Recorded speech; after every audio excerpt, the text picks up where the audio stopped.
रामचरितमानस सुनने के 7 शिक्षाएं। पहली शिक्षा, नर से नारायण बनने की यात्रा है रामचरितमानस। भगवान तो नारायण है, पर लीला करने के लिए नर बने। और नर बन करके जो चरित्र का निर्माण किया, राम के चरित्र को देख करके दुनिया उनको मर्यादा पुरुषोत्तम श्री राम कहने लगी। ऐसा चरित्र किसका होगा? कैसा चरित्र? लंका में जब रावण का वध हो गया, आतताई रावण मर गया, और रात के समय चांद की चांदनी के नीचे शिला के ऊपर प्रभु श्री राम बैठे हैं। उसी समय रावण की पत्नी मंदोदरी पीछे से आई। राम जी ने देखा, रघुनाथ ने देखा कोई स्त्री आई हुई है। राम जी खड़े हो गए, मुंह नहीं पलटा और हाथ जोड़कर विनम्रता पूर्वक कहा, मां तुम कौन हो और इतनी रात को कहां जा रही हो? वह स्त्री झिझक गई, आंखों में आंसू भरकर फूट फूट कर रोने लगी। राम ने कहा, देवी कौन हो तुम? आंखों में आंसू भरकर वह स्त्री कहती, राम मैं दुर्भाग्नी अभाग्नी आतताई लंकाधिपति रावण की पत्नी मंदोदरी हूं। क्या हुआ? इतनी रात को तुम कहां घूम रही हो? यहां क्या कर रही हो? मंदोदरी ने कहा, राम आज जब मेरे पति का प्राणांत हो गया तो मैं देखने आई हूं वो वीर कौन है जिसने मेरे परम बलशाली पति का वध कर डाला। कौन है वो? और ऐसा क्या है उस वीर में, उस व्यक्ति में जो मेरे पति को मार डाले? राम ने हाथ जोड़कर रघुनाथ ने कहा, मां तो बताओ तुमने हम में और अपने पति में क्या अंतर देखा? मंदोदरी फूट फूट कर रोते हुए कहती, राम पूछो मत। नहीं नहीं बताओ ना मां, क्या अंतर देखा? हाथ जोड़कर मंदोदरी कहती, राम तुम धन्य हो, तुम्हारी मां धन्य है। क्यों? मंदोदरी कहती, राम एक मेरा पति था जो दूसरे की स्त्री को अपना बनाना चाहता था, एक राम तुम हो जो स्त्री की छाया भी देख करके मां से संबोधित करते हो। ऐसा राम दूसरा कोई नहीं हो सकता। इसलिए मेरे प्रियजनों, राम के चरित्रमानस में राम के चरित्र की पहली शिक्षा है नर से नारायण बनने की। जो चरित्रवान होगा वही इस विश्व में पूजा जाएगा। रामचरितमानस की दूसरी शिक्षा, रामचरितमानस की दूसरी शिक्षा है दानव से मानव की यात्रा। लंकिनी नाम की राक्षसनी लंका के द्वार पर पहरा करती है दानव, लेकिन मुठ का एक महाकपि हनि रुधिर बमत धरती डनमनी पुनि संभार उठी सो लंका जोर पानी कर विनय सशंका। वह दानव से मानव बन गई। उसने कहा, हनुमान हम पहचान गए, तुम राम दूत हो। मेरे पागलो, नर से नारायण भी रामचरितमानस बनाती है और दानव को भी मानव रामचरितमानस बनाती है। यह रामचरितमानस की दूसरी शिक्षा है। 7 शिक्षाओं में तीसरी शिक्षा, बुरा ना मानना, दूसरी शिक्षा पर निवेदन करें। आजकल इंसान तो बहुत है, इंसानियत मर गई है। बहुत इंसान है। पहले के जमाने में लोग मरते थे, आत्मा भटकती थी। आज के जमाने में आत्मा का पता नहीं है, लोग भटक रहे हैं। बड़ा उल्टा जमाना आ गया। दानवता की वृत्ति आ गई, किसी को किसी से प्रेम नहीं, एक दूसरे को खाए जा रहे हैं, दया चली गई, स्वार्थ के अलावा कोई कुछ देख ही नहीं रहा। कथा में भी आ रहा है तो स्वार्थ से हमारा कल्याण होगा, हमारा चमत्कार होगा, हमारा पर्चा खुलेगा तो हम जाएंगे। भगवान भी स्वार्थ के हो गए, पूजा भी स्वार्थ की हो गई। मेरे पागलों, यह इंसानियतता खत्म हो जाएगी तो पृथ्वी पर क्या होगा। इसलिए मेरे प्रियजनों, रामचरितमानस की शिक्षा समझो। हम लोगों को मानव होकर मानव के काम आना है। तीसरी शिक्षा, मातृ पितृ भक्ति। रामचरितमानस में प्रभु श्री राम ने पिता की एक आज्ञा मानकर, मां की एक आज्ञा मानकर एक क्षण बिना विचार किए वनवास चले गए। ऐसी मातृ पितृ भक्ति दुनिया में कहीं देखने को नहीं मिलेगी। यह तीसरी शिक्षा है। चौथी शिक्षा है रामचरितमानस में त्याग। कितना अद्भुत है रामचरितमानस का ग्रंथ, सदग्रंथ। एक भाई दूसरे भाई को राजा बनाने के लिए खुद वन में चला जाता है और दूसरे भाई को देखना, दूसरा भाई उसी भाई को लाने के लिए वन में पैदल जाता है। ऐसा त्याग कहां होगा? यही रामचरितमानस है जिसमें कोई पाने नहीं, त्यागने चला है। एक भाई ने दूसरे भाई के लिए राजगद्दी त्याग दी, लेकिन वो भाई भी कम नहीं निकला, उसने भी राम के लिए अपना जीवन त्याग दिया।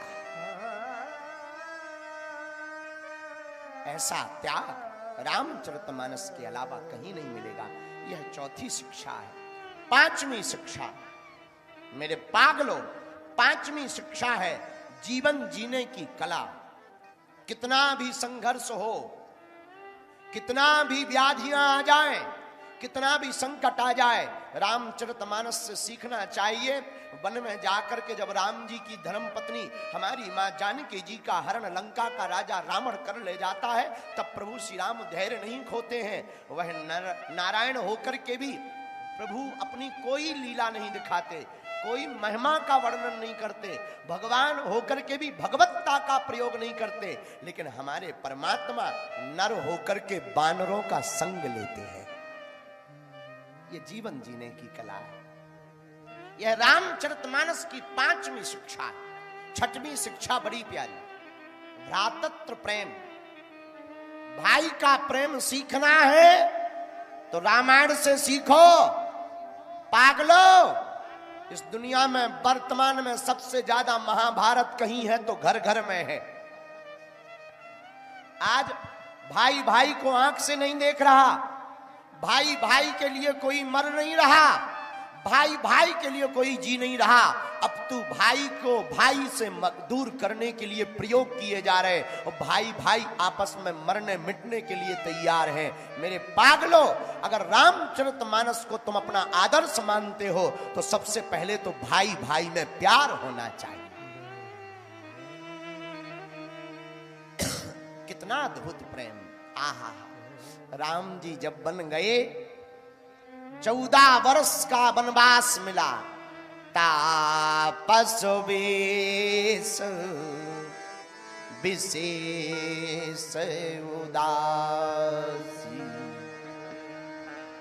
14 बरस राम वनवासी,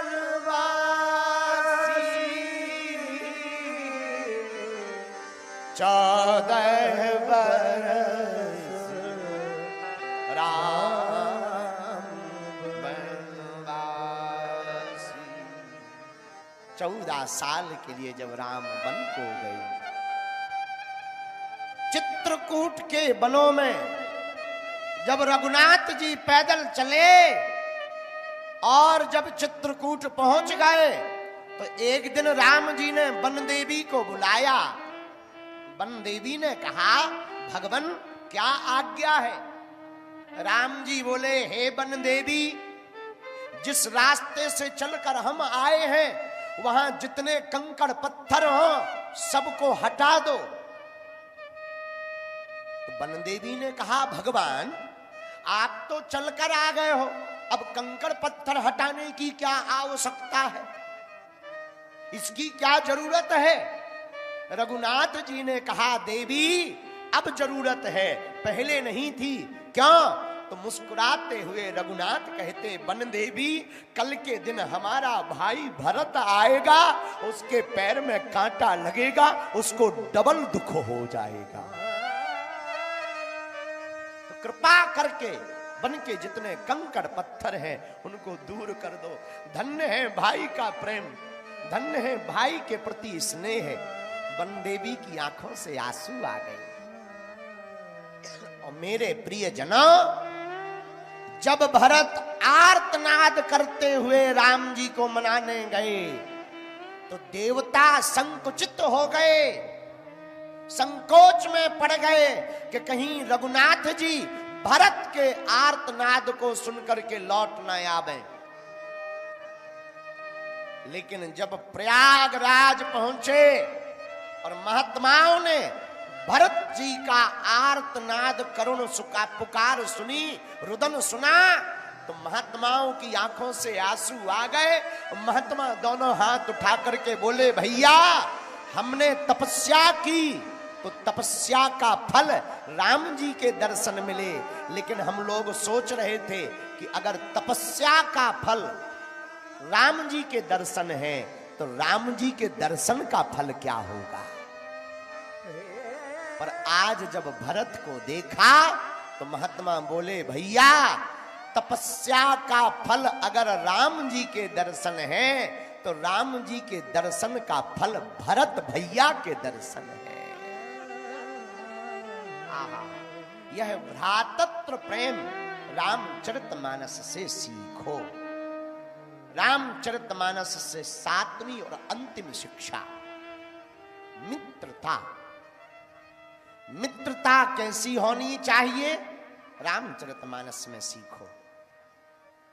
सुग्रीव को मित्र बनाया और सुग्रीव के शत्रु को भगवान ने अपना शत्रु माना।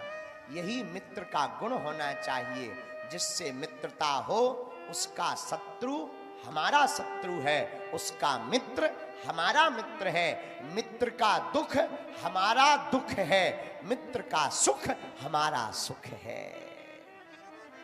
यह राम जी ने सिद्धांत को स्थापित किया। मेरे प्रिय जनों, रामचरितमानस क्या है, रामचरितमानस की लाभ सुनने के लाभ क्या है, ये हमने सब जान लिया। आज हमने 7 शिक्षाएं जान ली। इसलिए मेरे पागलों, भूल करके भी रामचरितमानस को पढ़कर यह शिक्षाएं मत भूल जाना। अगर तुमने रामचरितमानस पढ़ी है, सुनी है, इन शिक्षाओं को जीवन में उतार लेना। अगर आपने यह शिक्षाएं उतार ली तो एक एक शिक्षा से एक एक रामचरितमानस का कांड का फल तुमको प्राप्त हो जाएगा। बोलो सीताराम, जोर से बोलो। अब देखो, जिसको मानना होगा वो इतने में ही मान जाएगा। अब जिसको नहीं मानना होगा, अब हम पिछले जन्म में यहीं पर मोहाड़ी में कथा कर रहे थे। पिछले जन्म में तो हमने कथा के अंतिम दिन कहा कि भाई किसी को कोई संदेह हो तो खड़ा हो जाए। मोहाड़ी का चंगीलाल खड़ा हो गया। हमने कहा तुम्हें क्या संदेह है? बोले 9 दिन आपने राम कथा सुनाई, बहुत अच्छी सुनाई, बस एक बात समझ में नहीं आई। हमने कहा क्या? बोले राम राक्षस थे या रावण राक्षस था? हमारा दिमाग खराब, हम सिर खुजाने लगे। बोले नहीं नहीं सिर ना खुजाओ, बताओ बताओ बताओ, देखो कठिन प्रश्न कर दिया। हमने कहा ठटरी के बरे, ना राम राक्षस थे ना रावण राक्षस था, हम राक्षस थे जो 9 दिन में तुम्हें समझा नहीं पाए। कई लोग ऐसे भी कथा सुनते हैं, खैर कम से कम सुनते हैं, यही बहुत है। बोलो सीताराम।